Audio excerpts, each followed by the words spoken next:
विचार करके प्रश्न पैदा किया कि सुख का मूल क्या है, तो उत्तर निकला सुख का मूल ज्ञान है। यदि ज्ञान नहीं होगा तो व्यक्ति को दुख होगा।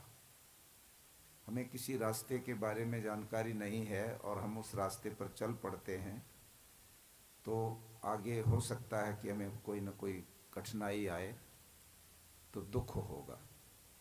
कोई काम करते हैं उसके बारे में विशेष जानकारी न हो और हमने काम शुरू कर दिया तो उसमें हानि होगी तो दुख होगा। इसी प्रकार से जीवन के अंदर भी कौन से कार्य हमको करने चाहिए और कौन से नहीं करने चाहिए, तत्व ज्ञान क्या है, जीवात्मा और इस शरीर में दोनों में क्या भेद है, आदि जानकारी नहीं हो तो भी दुख होगा। इसलिए सदैव ये सिद्धांत है कि सुख वहाँ होता है जहाँ पर ज्ञान होता है। तो सुख का मूल ज्ञान। अब ज्ञान का मूल क्या है, ज्ञान कहाँ से प्राप्त हो, तो ज्ञान का मूल है वेद, क्योंकि वेद से ही ज्ञान इस संसार में आया है। और वेद का मूल है ईश्वर, क्योंकि ईश्वर से वो ज्ञान आया है। तो सूत्र ये हुआ कि सुख का मूल ईश्वर है, परमपिता परमात्मा है। जो व्यक्ति उस परमात्मा से जुड़ जाता है, उससे जिसका संबंध स्थापित हो जाता है, जो उसको सदैव हाजिर नाजिर रखता है अपने जीवन में, वो सुखी रहता है। ईश्वर की सत्ता को जो मन वचन क्रम से स्वीकार कर लेता है, वो कभी भी ऐसे कार्य नहीं करेगा जिससे दुख आते हों, क्योंकि वो ये जान लेता है कि उस ईश्वर के पास ये अधिकार है कि मैं जो कुछ कर रहा हूँ उसका परिणाम, उसका फल उस ईश्वर ने देना है। जिनका विश्वास नहीं है इस बात पर और जो ये चीज़ स्वीकार नहीं करते अपने हृदय से कि ईश्वर कोई सत्ता है और वो हमें अपने कर्मों का फल देती है, तो वे लोग न ईश्वर को मानते और न ही किसी अच्छे और बुरे कर्म में कोई फर्क मानते। वो जैसी उनकी धारा है उसमें चलते रहते हैं और वे जाकर के फिर गड्ढे में ही गिरते हैं। और गड्ढा कौन सा है, ये अन्य प्राणियों की योनि, इनमें उनको जाना होता है। इसलिए ये जो यज्ञ हो रहा है ये वेद से जुड़ा हुआ यज्ञ है। सामान्य रूप से आप सभी लोग आर्य समाज से जुड़े हुए बड़े पुराने अनुभवी कर्मठ कार्यकर्ता हैं। आप संक्षेप में अपना स्वाध्याय भी करते हैं और बहुत सारे कार्यक्रमों में जा कर के आपको बहुत सारी चीज़ों का सामान्य ज्ञान भी हो रखा है। उसी ज्ञान को थोड़ा और बढ़ाते हुए सबसे पहले हम ये देख लें कि जो ज्ञान का मूल वेद है, जो परमात्मा ने दिया है, तो और भी तो दुनिया में बहुत सारे ज्ञान हैं जो ये दावा करते हैं कि हमारा भी ज्ञान वेद का है।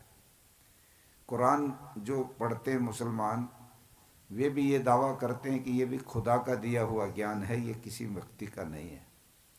बाइबल के मानने वाले भी कहते हैं ये भी उस गॉड का, ईश्वर का, भगवान का ही ज्ञान है और किसी का नहीं है। इस प्रकार से दुनिया में बहुत सारे लोगों ने अपने जो पुस्तकें हैं या अपना जो कुछ ज्ञान उनके पास है उसको भगवान का ज्ञान ही कह करके लोगों को बता रखा है। यहाँ पर हम लोगों को थोड़ी सी तुलना कर लेनी चाहिए, और तुलना इसलिए कर लेनी चाहिए क्योंकि वो लोग भी हैं विद्यमान दुनिया में, बल्कि उनके मानने वाले ज़्यादा हैं। आधी दुनिया से भी ज़्यादा आबादी कुरान और बाइबल को ही मानती है, और उससे बाद भी बौद्ध मत को मानते हैं, जो कोई किसी भगवान को या किसी उसमें विशेष व्यवस्था में उनका विश्वास नहीं है। ऐसे ही और भी बहुत सारे मजहब संप्रदाय बने हुए हैं।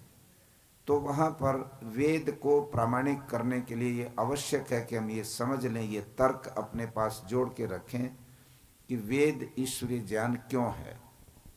उसमें सबसे पहला तर्क तो यही है कि जब ये संसार बनता है, ये सृष्टि बनती है, तो इसका क्रम भी यही है कि मनुष्य सबसे बाद में बनता है। पहले पशु पक्षी, पेड़ पौधे, ये जल, नदियाँ, पहाड़, ये सब कुछ बन लेता है, तब जाकर के मनुष्य का नंबर आता है और मनुष्य बनता है। मनुष्य बनता है तो मनुष्य क्योंकि भोग योनि भी है और कर्म योनि भी है, इसलिए उसको ज्ञान चाहिए। बिना ज्ञान के मनुष्य बिल्कुल अनभिज्ञ, पशुओं से भी कम ज्ञान है उसके पास। तो पशुओं को तो स्वाभाविक ज्ञान दे रखा है भगवान ने, किंतु मनुष्य को तो स्वाभाविक ज्ञान भी नहीं दे रखा है, तो उसको ज्ञान के बिना आगे चल ही नहीं सकता। वो इस मनुष्यपन को, इस मनुष्य के चोले को प्रयोग में कैसे लाए, ये उसको जानकारी है नहीं। तो तब इस सृष्टि के प्रारंभ में ही जिस ईश्वर ने सृष्टि को बनाया, उस ईश्वर को इस बात की जानकारी है कि ये जो लोग अब पैदा हो रहे हैं अमैथुनी सृष्टि में, जिनके तो माता पिता भी नहीं है, जिनको तो सीधा प्रकृति के तत्वों को मिलाकर मैंने उत्पन्न किया है, और इनके अंदर वो गुण नहीं है कि ये स्वयं कोई चीज़ जानकारी प्राप्त कर लें, क्योंकि इनको नैमित्तिक ज्ञान की ज़रूरत है। बिना निमित्त के ये सीख नहीं सकते, ये आगे चल नहीं सकते। उस स्थिति को ईश्वर जानता है, और उस ईश्वर ने प्रारंभ में ही उन मनुष्यों को आगे बढ़ने के लिए वेद का ज्ञान दिया। ये वैदिक मान्यता है, और ये सबसे प्राचीन है। सारे विश्व के लोग इसको मानते हैं, पूरी दुनिया के लोग ये स्वीकार करते हैं कि वेद सबसे प्राचीन ज्ञान है। इससे पुराना और धरती पर कोई ज्ञान नहीं है। बल्कि यूँ कहा जाए कि बाकी जितने भी सेमेटिक धर्म रिलीजन हैं, मजहब हैं, वो सारे तो 4000 साल से इधर इधर ही। उनका इतिहास तो 4000 साल का है। 4000 साल पहले दुनिया का कोई भी मजहब या संप्रदाय इस धरती के ऊपर नहीं था। ये इतिहास इस बात को मानता है, और सब लोग मानते हैं। मुसलमान भी मानता है, ईसाई भी मानता है, यहूदी भी मानता है, पारसी भी मानता है, जैन बौद्ध सब लोग मानते हैं कि 4000 साल से पहले इधर इधर ही सबका जन्म हुआ है। तो प्रश्न उठता है, तो इससे पीछे कौन था? 4000 साल पहले किसका ज्ञान था?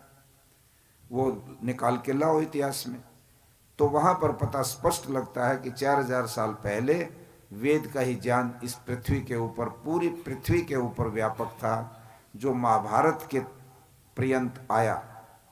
महर्षि दयानंद ऋग्वेद आदि भाष्य भूमिका में लिखते हैं कि महाभारत से 1000 वर्ष पहले भारत में धर्म का पतन शुरू हो गया था।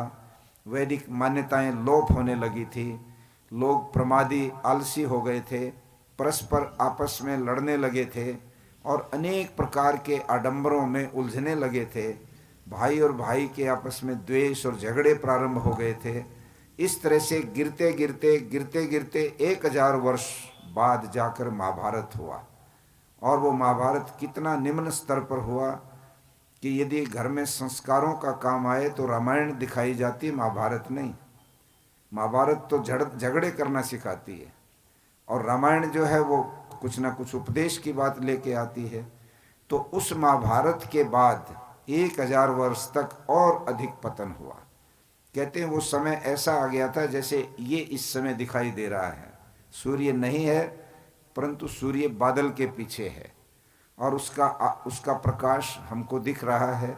थोड़ा धुंधला सा हो गया है, और थोड़ा धुंधला हो जाएगा जब सूर्य छिपने की तरफ जाएगा, तो प्रकाश और हट जाएगा। तो कहते उस समय ज्ञान का जो रूप था वो ये बन गया था, बहुत धुंधलका सा। कहीं कहीं वैदिक मान्यताएं समाज में बच गई थी, बाकी बहुत सारे व्यवहार में सारी की सारी मान्यताएं खत्म होती चली गई थी।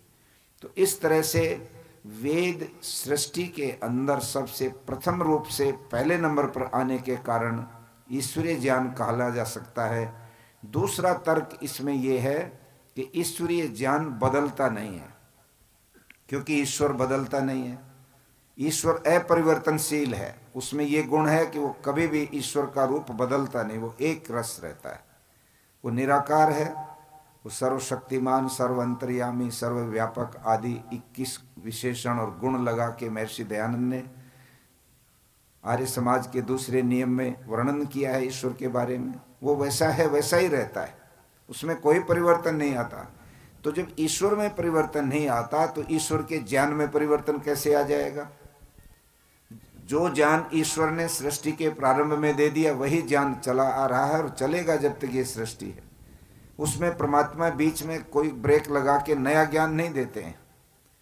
कि मुसलमान लोग ये कहें कि इल्हाम हो गया है मोहम्मद साहब को रात में कि खुदा आए उसके स्वप्न में और कह दिया कि ये ज्ञान तुम्हें दे रहा हूँ, इसको बांट देना, तो ईश्वर को उस ज्ञान को देने की ज़रूरत क्या पड़ी जब पहले से ही उन्होंने ज्ञान दे रखा है। तो इसलिए वो ज्ञान जो बदलता नहीं है वो वेद है, इसलिए भी वो ईश्वर का ज्ञान है, क्योंकि ईश्वर नहीं बदलता तो उसका ज्ञान भी नहीं बदलता। बाकी लोगों को देखोगे इनमें तो बहुत परिवर्तन होता है। जैसे ईसाइयों में पहले ओल्ड टेस्टामेंट नाम से ही बाइबल आई, बाद में वो न्यू टेस्टामेंट बन गई, संशोधन किए। पहले स्त्री में जीवात्मा नहीं मानता था ईसाई जगत, बाद में संशोधन किया। तो जिस ज्ञान के अंदर, जिस किताबों के अंदर परिवर्तन करने की जरूरत पड़ती है वो ईश्वरीय ज्ञान नहीं हो सकता। ईश्वरीय ज्ञान में कोई परिवर्तन की कहीं जरूरत पड़ती नहीं है। इसी प्रकार से मुसलमानों में पहले जब्बूर बने, फिर तौरेत बने, फिर इंजिल बनी, और उनमें भी संशोधन करके फिर बाद में कुरान की रचना हुई। तो वो कैसे खुदा का ज्ञान है, वो भी परिवर्तनशील है। और इस तरह से और भी बहुत सारी चीज़ें ऐसी हैं जिनके आधार पर कहीं ना कहीं ईश्वरीय ज्ञान वेद ही ठहरता है।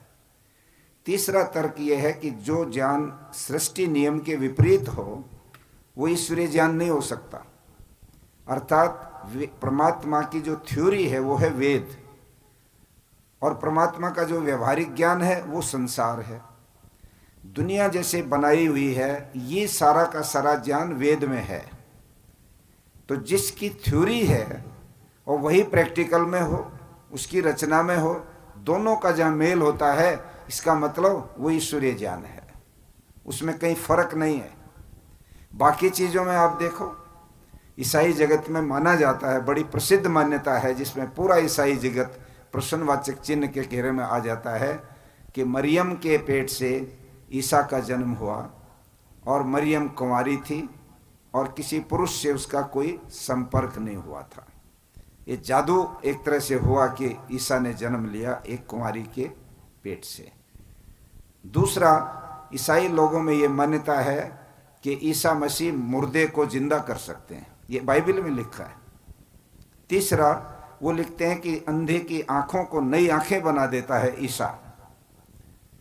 समुद्र के पानी को, खारे पानी को मीठा बना देता है ईसा। इस प्रकार की काल्पनिक बातें जो सृष्टि नियम के विरुद्ध हैं, जो ऐसा नहीं हो सकता, वो उसके अंदर आता है। कुरान में देखो, कुरान में लिखा है कि आदमी बादलों की तरह से आकाश में उड़ता था।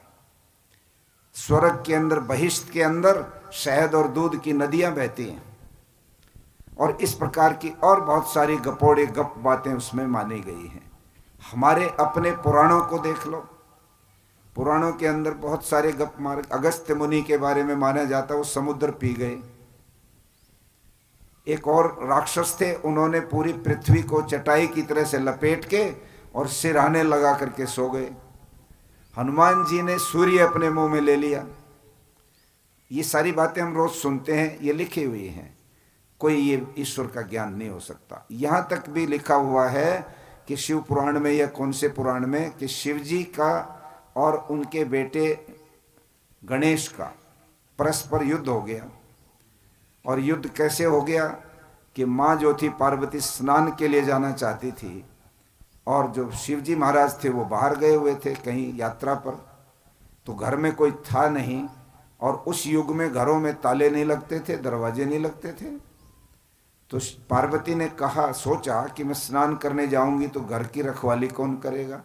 अब यहाँ पर आप काल्पनिक देखिए कितना विज्ञान विरुद्ध विचार है। वो कहते हैं कि उन्होंने अपने हथेली पर मैल इकट्ठा किया और उसको देखा और गणेश जी को पैदा कर दिया। और गणेश जी युवा गणेश पैदा हुए, नौजवान गणेश। और उनसे कहा कि बेटा तुम यहाँ पहरा करना, मैं स्नान करके आती हूँ। माँ स्नान करने चलेगी, इतने में संयोग से शिवजी महाराज आ गए। और शिवजी महाराज आने के बाद जब उन्होंने रोका, गणेश ने रोका कि आप अंदर नहीं जा सकते क्योंकि मेरी माँ स्नान कर रही है। जब मेरी माँ स्नान कर रही है कहा तो शिवजी की आंखें खुल गई कि ये क्या मतलब, मेरे यहाँ तो किसी बच्चे का जन्म अभी हुआ ही नहीं, ये कहाँ से आ गया इतना नौजवान लड़का, तो इसका मतलब ये पार्वती भी किसी और बच्चे को छिपाए बैठी थी, ये क्या बात है। इस बात पर उसका झगड़ा हुआ और युद्ध हो गया, और वो युद्ध 100 वर्ष तक चलता रहा, 100 वर्ष तक। और तब पार्वती जी बाहर आती हैं, और आती हैं तो गुस्से में गणेश का सिर उतार दिया शिव जी महाराज ने। तब जाकर के जब आपस में पति पत्नी में समझौता हुआ, तब तय हुआ कि इसको जोड़ो। तब किसी हाथी का सूंड काट के लाए और वो जोड़ा गया। ये सब चीज़ें हम देखते हैं, पढ़ते हैं, सुनते हैं। सारे के सारे मजहबों के ग्रंथों में इस प्रकार की काल्पनिक बातें, तर्क विरुद्ध बातें, विज्ञान रहित बातें भरी पड़ी हैं, असंभव हैं, जो होती नहीं हैं, सिद्धांत विरुद्ध बात है, व्यवहार विरुद्ध बात है, सृष्टि नियम के विरुद्ध बातें हैं ये। इसलिए वेद में ऐसी कोई भी गप नहीं है। वेद को लोगों ने जोड़ने की कोशिश की, उसके अर्थ गलत किए। अथर्ववेद को जादू टोने का वेद बताया, अथर्ववेद को तंत्र मंत्र का वेद बताया, अथर्ववेद को पूरी तरह से बहका करके ऐसा रूप बना दिया कि अथर्ववेद तो सारा का सारा इस प्रकार की चीज़ों का भरा पड़ा है, जबकि उनके अर्थ कुछ और हैं और अर्थ दूसरे कर डाले। महर्षि दयानंद सरस्वती ने स्वयं इस बात को संकेत किया है कि मैक्समुलर ने जब वेद भाष्य किया तो अंग्रेजी में संस्कृत पढ़ी उसने। वो जर्मनी से लॉर्ड मैकाले 25 लाख रुपए दे के उसको लेके आया और उससे कहा कि यहाँ के साहित्य को देखो, उस साहित्य में इस ढंग से चीज़ों को मिलाओ ताकि आने वाली पीढ़ियाँ अपने ही पूर्वजों का मजाक उड़ाएं कि कैसे हमारे पूर्वज थे, किन बातों के ऊपर विश्वास करते रहते थे।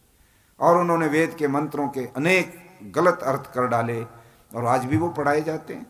आज भी एमए के अंदर कोई वेद का विद्यार्थी पढ़ेगा एमए में, तो वो वही पढ़ाए जाते हैं जो महिधर का, सायण का, उवट का, रावण का, उनके जो भाष्य हैं, मैक्समुलर का, मैकडोनल्ड का, कीथ का, जो विदेशी राइटर हैं, उनके भाष्य पढ़ाए जाते हैं।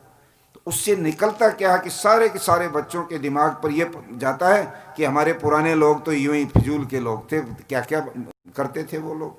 वहाँ पर यह भी लिख मारा, आर्य लोग जो है वो गोमांस खाते थे, ऋषि लोग गोमांस खाते थे, सुरापान करते थे। सोम रस कहीं शब्द आ गया, ब्रैकेट में सुरापान लिख देते हैं। अब सोम का अर्थ नहीं जानते वो क्या अर्थ। सोम के 50 अर्थ हैं, पर्यायवाची शब्द होते हैं। तो ऋषि दयानंद ने उदाहरण दे रखा बहुत सुंदर। वो कहते हैं जैसे एक शब्द सैंधव है, और संस्कृत में बोलते हैं वो कोई व्यक्ति भोजन पे बैठा हो और वो ये कहे सैंधव आनय, सैंधव लाओ, तो भोजन पर बैठा हुआ व्यक्ति किस सैंधव को बुलाता है? सैंधव का मतलब है नमक, और सैंधव का दूसरा मतलब है घोड़ा।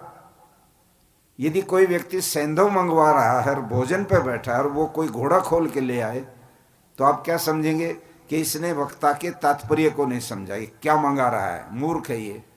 यहाँ तो बैठा है भोजन पर, यहाँ तो इसको नमक की जरूरत होगी, नमक लाना चाहिए था, घोड़ा क्यों खोल ले आया? और यदि वो आदमी अपना बैग लेके बाहर खड़ा है और जाने की तैयारी में है और उस समय वो कहे सैंधव लाओ, तो तब वो ले आए नमक का डब्बा, तो कहेंगे ये बेवकूफ़ है, ये समझा ही नहीं कि क्या लाना था। अब तो इसको जाना है, इसमें नमक किस लिए चाहिए, घोड़ा चाहिए जिस पे बैठ के जाएगा।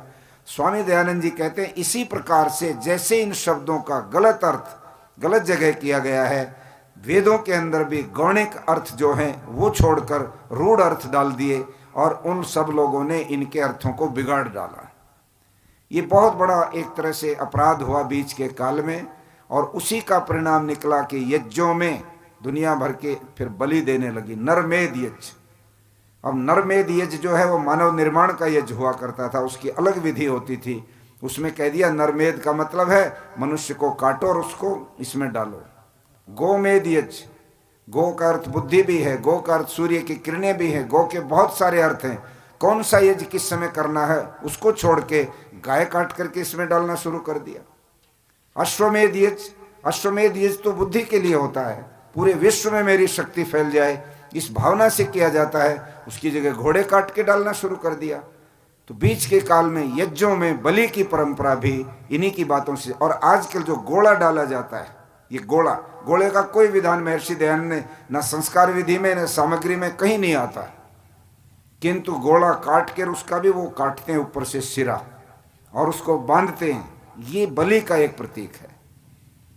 घोड़े का वैदिक विधि में कई विधान नहीं है, परंतु हमारे यहाँ चलता रहता है। अब फिर आजकल लोग हैं, भीड़ ले आते हैं घोड़े, उनको रोका भी नहीं जाता, डाल दो भाई, चलो इसमें घी है, कुछ जलेगा, ठीक है जाने दो। किंतु परंपरा की दृष्टि से देखा जाए तो वो बलि की परंपरा ही है। इस तरह से वेद को बहुत सारा विकृत रूप लोगों ने बना, तो ये तर्क सिद्ध करते हैं वेद ही ईश्वरीय ज्ञान है और उसी को लेके हम लोग मिले। दो बात कह के मैं वाणी को विराम देता हूँ। विस्तार से फिर आप सब लोग जब इकट्ठे होंगे अच्छी उसमें, तो मैं फिर चर्चा करूँगा। हम लोगों को अपने जीवन के बारे में ये तय करना चाहिए और उसमें दो बातों को विशेष रूप से हमेशा हमेशा स्मरण रखना चाहिए। उससे डरना नहीं चाहिए। लोग तो कहते हैं भगवान से डरो, डरना नहीं भगवान से, भगवान को याद रखो। और दूसरा, मौत से डरो, मौत से भी नहीं डरना, मृत्यु को भी याद रखना। ये दो ऐसी चीजें हैं जिनको हमेशा याद रखो। और याद रखो क्यों? इसके पीछे स्पष्ट तर्क है कि जो हम कर्म करते हैं उन कर्मों का फल देने का अधिकार भगवान के पास है, इसलिए उसको याद रखो। जब भी कभी विचार भी मन में करो, हाथों से कोई कर्म भी करने की तैयारी करो, उस समय उस परमात्मा की उपस्थिति को देख लो कि ईश्वर साक्षी है मेरे इस कार्य का, कहीं छल चालाकी तो कहीं नहीं है। तो और उस समय भय लज्जा शंका भी आती है। यदि कोई बुरा विचार आ गया मन में तो स्पष्ट है, हमको भय भी लगता है कि भाई किसी ने पता लग गया तो बड़ी भद्द पिटेगी, या कहीं उलझ पुलझ हो गए तो जेल जाना पड़ेगा। ये जो आजकल भ्रष्टाचार अपराधी हैं ये डरते तो हैं करते समय, पर ये क्या है कि लालच के मारे झुक जाते हैं और ये रास्ता निकाल लेते हैं कि 2-4 करोड़ रुपया रिश्वत दे के निकल जाएंगे, क्या फर्क पड़ता, खा लो। आदमी को प्रेरणा तो ईश्वर देता है, भीतर से भय भी दिखाता है और उसको शंका भी पैदा करता है, लज्जा भी उसको महसूस कराता है कि कर तो रहे हो विचार इस बात का करने का, इसको सोच लो, तुम्हारा जीवन बहुत गलत दिशा में पहुंच जाएगा। किंतु आदमी लोभवश, स्वार्थवश, लालचवश नहीं परवाह करता और मन में उसका विकल्प ये ढूंढ लेता है कि कोई न कोई रास्ता निकल जाएगा, सिफारिश कर लेंगे, फलाना मंत्री हमारा है, फलाना वो है, या रुपये चढ़ा देंगे। आजकल तो सब कुछ मिलता है पैसे में, जज भी बिकते हैं, नेता भी बिकते हैं, अफसर भी बिकते हैं। आदमी रास्ता निकाल के और अपराध कर बैठता है। ये जो जेल में बैठे हैं ये अपराधी, क्या इनको मालूम नहीं था? मूर्ख नहीं थे ये, परंतु ये काम के गुलाम थे, ये लालच और लोभ के गुलाम थे। इनके भीतर जो वृत्तियां थी उनके गुलाम होने के कारण वो ईश्वर की प्रेरणा को भी इन्होंने ठुकराया और आज जेल में पड़े हुए हैं, सड़ रहे हैं। इतने करोड़ों रुपए के मालिक, इतने बड़े बड़ी संगत के मालिक, उनके गुरु, और जेल में चले गए क्योंकि इनके भीतर के संस्कार इतने ज्यादा जोर मार रहे थे कि वो उनकी ईश्वर की भी परवाह उन्होंने नहीं की। इसलिए परमात्मा को हमेशा याद रखो कि मैं जो कर रहा हूं वो साक्षी है, वो दृष्टा है और उसी ने फल देना है, अच्छा देना बुरा देना जो भी। एक बात। नंबर 2, मौत को याद रखो। क्यों मौत को क्यों याद रखें? क्योंकि मौत कभी भी आने के लिए तैयार है।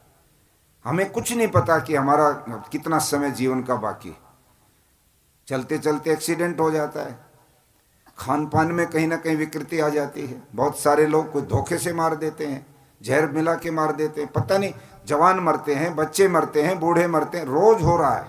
ये तय नहीं है कि मेरी तो अभी मैं 100 साल का ही हूँ, जीना है, नहीं, कुछ भी नहीं पता। किसी क्षण मृत्यु का वारंट आ सकता है और हमारी छुट्टी हो सकती है। इसलिए हमेशा उसको याद रखो कि एक भी मिनट मेरा गलत काम में नहीं जाना चाहिए। नहीं तो ये बाट देखते देखते कभी तो जीना बहुत लंबा है, बाद में कर लेंगे अच्छे उच्चे, अब तो थोड़ा बहुत अपना कर लो जो हेरा फेरी करनी है, तो सारे गलत संस्कार हम भीतर जुटा लेंगे और ये जीवन न्यू का न्यू निष्फल हो जाएगा। और एक बहुत मेरी अपनी, स्वामी जी से मैं उसकी प्रामाणिकता बाद में लूँगा, सिद्धांत इसमें क्या कहता है, किंतु मेरा अपना निष्कर्ष है, विचार के स्तर पर मैं कहता हूँ।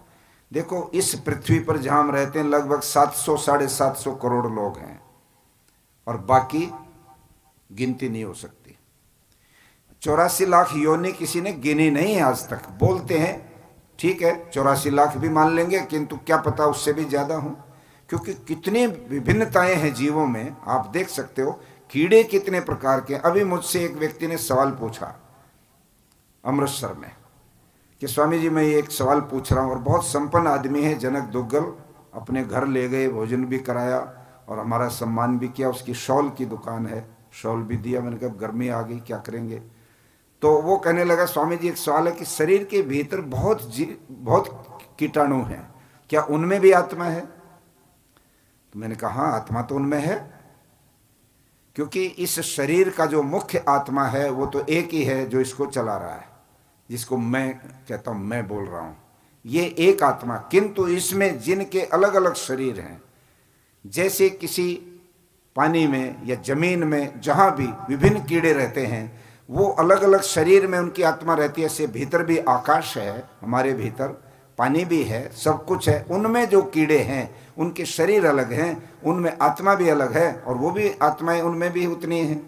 तो बोले स्वामी जी ये तो बड़ा भारी मामला है, कि इतने बहुत ज़्यादा होंगे। मैंने कहा ये तो आप डॉक्टरों से पूछो, दही के एक कटोरी दही में अगर कीड़े ढूंढने लगो तो 1 लाख निकलेंगे। इस थोड़े से एरिया में लाखों लाखों कीटाणु निकलेंगे। मच्छर गिनो, कितने मच्छर हो जाते हैं गर्मियों में, मक्खी गिनो, ये कितने ज़्यादा है। तो आखिर ये मनुष्यों का इनका जो परिवर्तन है, इसमें क्या गड़बड़ हो रही है? मैं ये मानता हूं मनुष्य बनते हुए हैं जिनके बहुत सावधानी से शुभ कर्म 50% से ज्यादा हो। 50% से ज्यादा कह रहा हूं। ये स्वामी जी जो गुस्सा करते रहते हैं ना, इसका आधार केवल ये है कि आज भी पूरी पृथ्वी के ऊपर रहने वाले मनुष्य, उनमें से बहुत थोड़े % को देख दें, थोड़े % निकलेंगे जो सही मायने में मनुष्य जीवन के तत्व को समझते हैं, भविष्य को देखते हैं, आगे पीछे की बातों को सोचकर व्यवहार को बदलते हैं और ठीक प्रकार से अपना दिनचर्या बनाते हैं, वो चलते हैं। वरना तो 50% जनता तो ऐसी है जो कुछ चीज़ को समझती ही नहीं और चल रहे हैं अंधेरे में ही। तो उनको आप क्या सोचते हो, मनुष्य थोड़े बनेंगे वो? अगर आप मनुष्य पुनर्जन्म और कर्मफल की थ्योरी को मानते हो तो आपको ये मानना पड़ेगा कि ऐसे मनुष्य दोबारा मनुष्य नहीं बन सकते जो मनुष्य जैसा कार्य ही नहीं कर रहे। केवल भोजन करना, बच्चे पैदा कर लेना आदि, ये कोई मनुष्य के काम थोड़े हैं। ये तो पशु भी कर रहे हैं, मनुष्य भी कर रहे हैं। मनुष्यता तो इनसे अलग हट करके ऊपर है और उसकी तरफ किसी का ध्यान है ही नहीं। इस नाते से मैं ये मानता हूं कि ये जो 700 करोड़ हैं, ये इन करोड़ों अरबों जितने भी कीड़े मकोड़े हैं, इनमें से वे प्राणी हैं, वो आत्माएं हैं जो कहीं ना कहीं 50% से ज़्यादा अच्छे कर्म करने वाले आए हुए। अब ये घटेंगे, घट रहे हैं, जैसे मरते हैं लोग, जा भी तो रहे हैं। तो इनमें से कितने लौटेंगे ये तो उनके कर्म बताएंगे। किंतु ये जो प्राणी घूम रहे हैं, इनमें से भी हर रोज कुछ कुछ अपने भोग काट के इधर आते हैं। इसलिए मनुष्यों की संख्या भी थोड़ी थोड़ी बढ़ती, इतनी ज़्यादा नहीं बढ़ती, क्योंकि ये तो इनकी संख्या घट ज़्यादा रही है और उधर से आने वाले भी थोड़े बहुत आते रहते, तो संख्या लगभग इतनी ही बनी रहती, इससे ज़्यादा नहीं बनती। क्यों? क्योंकि मनुष्य पूरी तरह से अब इस अज्ञान में चल रहा है। वो अपने दायित्व को, कर्तव्य को समझ ही नहीं रहा है, ईश्वर तत्व को समझ ही नहीं रहा है। धर्म का बाह्य रूप ही केवल सारी दुनिया के मनुष्यों ने मान रखा है, जिसका कोई लाभ उनको मिलने वाला नहीं है। जैसे अंधेरे में हाथ मारते रहो तो अंधेरे से कुछ नहीं मिलता, ऐसे ही धर्म में जो लोग डुबकी लगा रहे हैं, कहीं कहीं जा कर के पत्थर पूज लेते हैं, कहीं नदी में स्नान कर लेते हैं, कहीं काबा पूजते हैं, वहाँ भी एक पत्थर काला लगा रखा जिसकी परिक्रमा करते हैं, कहीं कुछ करते हैं तो कहीं कुछ करते हैं। इनको ही धर्म मान रखा है, इन्हीं को भगवान की पूजा मान रखी, तो उनको क्या मिलने वाला है? ये तो अज्ञान है और अज्ञान का रिजल्ट 0 होता है। परमात्मा कुछ नहीं देगा इन लोगों को, इनके पुरुषार्थ को भी ये मान करके निष्फल करेगा कि ये बुद्धिहीन लोग हैं, इनको मनुष्य बनाने की जरूरत क्या है, जो इतना समझ ही नहीं पा रहे। इसलिए इस दुनिया के बहुत सारे लोग इस कारण से भी घट जाते हैं कि वो अपने दायित्व को नहीं समझते हैं। इसलिए मृत्यु को याद रखना इसलिए आवश्यक है कि हम जब तक इस शरीर में हैं, हम अपने कर्मों को बहुत बारीकी से, सावधानी से करने की योजना बनाकर चलें। हर समय बुद्धि से, तर्क से, विवेक से सब कार्यों को किया करें। अच्छे कार्य करने का ही मन बनाया करें। अपना सुबह शाम ईश्वर को समर्पण जब करते हैं तो भीतर से अहंकार, लोभ, लालच, नफरत, ये जो भी कुछ हमने भर रखा है, इसको हटाने की कोशिश किया करें। तभी हम जा कर के कुछ थोड़ा बहुत आगे बढ़ेंगे। नहीं तो हम लोग ऐसे हाथ मारते रह जाएंगे और कुछ हाथ पल्ले पड़ेगा नहीं। इस नाते से वेद से जो लोग जुड़ गए तो उनको ज्ञान मिलता है, तत्व ज्ञान मिलता है, ईश्वर जीव प्रकृति का एकदम अलग अलग दृष्टिकोण मिलता है, उनको कर्म का कैसे कर्म करने इसका एक वातावरण मिलता है, इनकी एक फिलॉसफी मिलती है। और जो वेद से नहीं जुड़ते उनको कुछ भी प्राप्त नहीं होता है, और उनको जो लोग बहकाए घूम रहे हैं वो वास्तव में उनके शत्रु हैं और उनसे बचाना चाहिए ऐसी भोली जनता को।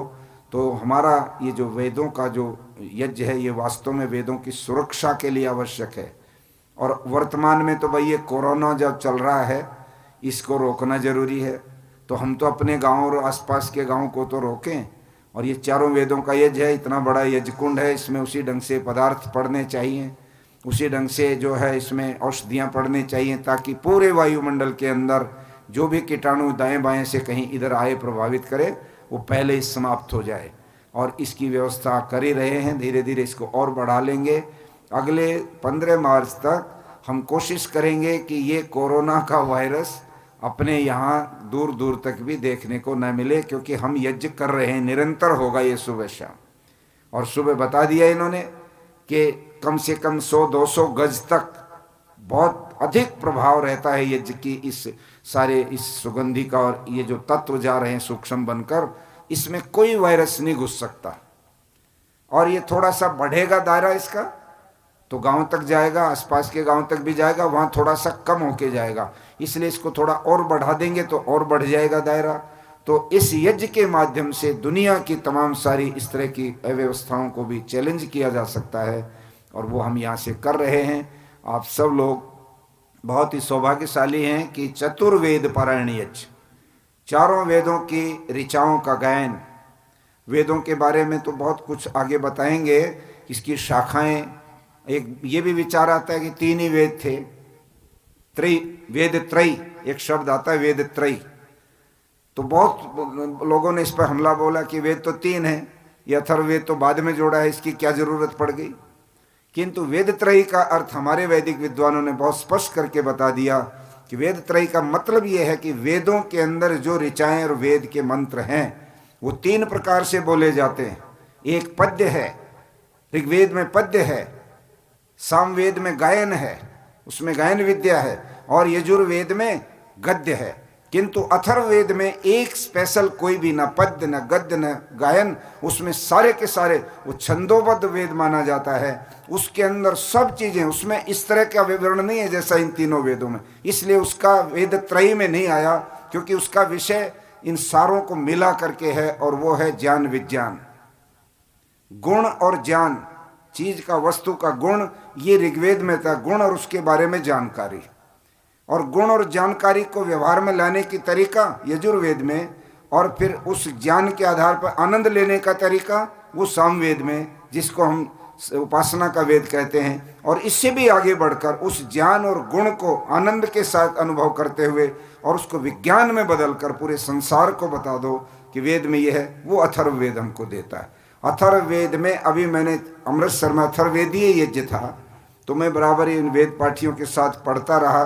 सैकड़ों मंत्र आए जिनके अंदर इतनी कमाल की चीज़ें आई हैं। औषधियों का वर्णन आया कि आज ये जो ट्यूमर है, ये कैंसर का ट्यूमर, ये अथर्ववेद में उसका वर्णन दूसरे रूप में आ रहा है कि इस प्रकार के फोड़े बनते हैं जिनको इन औषधियों से खत्म किया। और उसमें सर्जरी का भी वर्णन है, सर्जरी जो बड़े से बड़े आज ऑपरेशन होते हैं, वेद में उसका भी वर्णन आता है।